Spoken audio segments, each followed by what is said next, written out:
So, Jeff, they have a very simple question for you. How do you categorize guys coming off career years? How do you start thinking about them heading into your draft or when you sit there on draft day?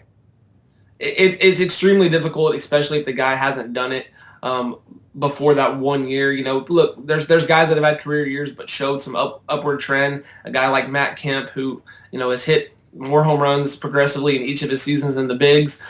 He was trending upward when he had his big year last year, so it's not really a shock. But one of the things I love is one of the things that actually the Rotowire site provides, and that's if you look at their stats, they provide a 3-year average of where the guy has been, what he's done over the last 3 years. And you look at a guy like Matt Kemp, and over the last 3 seasons, he's averaged a 30-30 season. And so this year, I'm really banking on him pushing for a 40-40 year, 40-40 season, which would be huge. And I think he's one of the top 3 picks in the league this year.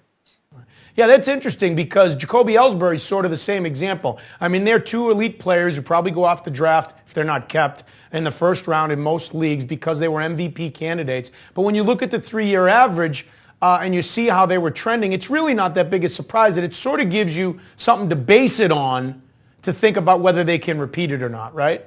Exactly. The big outlier with Ellsbury was his home runs. He had never had double-digit home runs until last year when he hit 32. So that was obviously a big gain for his owners. But, I mean, his 3-year average is he's batted .304 with 38 stolen bases. And so, obviously, you know what you're going to get. But that power is just an extra incentive there. I mean, it's just, fantasy owners were shocked by that, and they'll take that and run with it. I don't think he hits 32 this year, but I think he still is going to hit for a little bit more power than we initially expected a couple seasons ago. And he's one of my elite outfielders.